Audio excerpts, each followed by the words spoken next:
I'm going to show you today how to make a multiple matte using Power Director.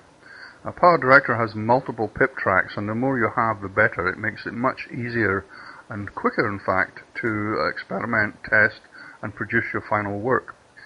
I'm using two images which are foreground and sky with black in one and white in the complementary one.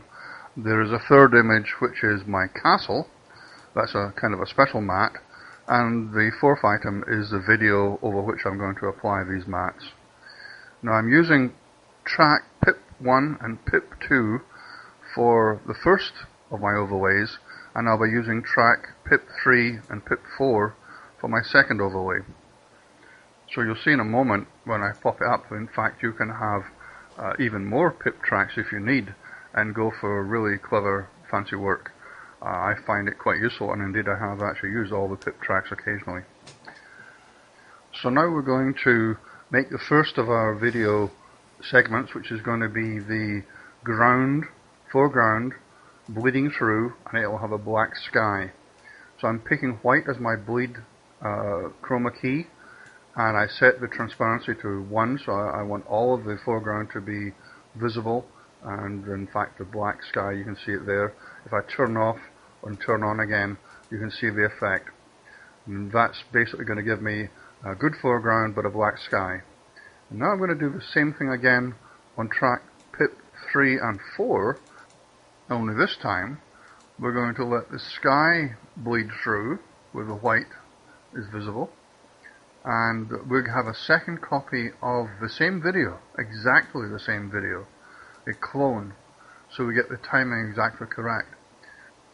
But for this copy of the video, I'm going to change the brightness and contrast to improve the quality of the clouds and the blue sky. So the same technique will apply for the bleed through for the sky, but the background video which you're going to see is going to be a better, improved color quality, contrast, and in fact anything else I want to do to it. So now I'm going to open up the video and adjust the individual values for brightness and contrast, saturation and sharpness. This will give me a warmer image. I've increased the contrast, and I've actually adjusted the sharpness to basically make the whole sky is crisper than it originally was on my video. Now, whether I use 2 pip tracks or 4 pip tracks, the target is to make 2 separate new video tracks, and we're going to overlay them on top of each other. So finally, having generated our videos, or one big video and cut it into 2, whichever way I do it, we're going to end up importing back into the editor 2 new video AVI files, and I'm going to call them Sky 2 and Sky 3. And I drag one down onto the main title track, and then the second video I'll drag down onto pip track number 1. And they will overlay each other, and they must overlay each other exactly.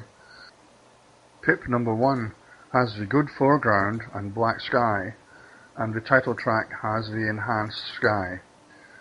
So I'm going to, this time, I'm going to be using black as my bleed through, and when I choose that, then suddenly the improved quality sky will bleed through, and you'll end up with exactly what I'm looking for, an improved skyline and an original video on the foreground. And now we're going to get really creative. I'm going to drag my castle down onto pip track number 2, and this is a white background with my castle on it, and I'm going to position it, and I'm going to use it over maybe 3/4 of the length of my video. You'll see why in a moment.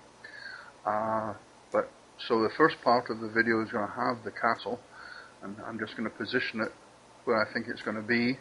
And now I'm going to bleed out the white by choosing my chroma key as white, and set the value to 1. And ta-da! There we have a castle, and I just position it exactly where I want it, so that when George walks across, he actually doesn't get behind the castle, because the castle is now the topmost layer. And here he comes walking across the bridge. In fact, I wasn't able to do so.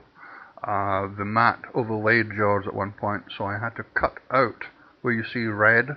I had to remove that from my mat so that when he walked and moved slightly to the left, I could still see him and he wasn't occluded.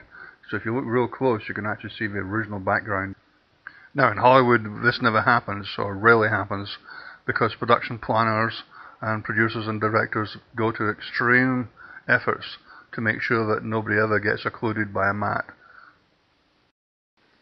So now that we know we have a problem if we do a pan, let's resort to a simple photographic trick. We'll let the camera run right up to a point where the problem occurs, and then we cut to a slightly different viewpoint and let George walk on up the hill. So dissolving mats are easy to make. They'll do exactly what you want in certain circumstances. They're not difficult to make. I use Paintbrush in Microsoft, and I clipped the castle and cleaned around it with the eraser tool, and I hope you enjoyed the picture. So if you want to do your own matting, get a simple subject, go film it, have fun. Thanks for watching.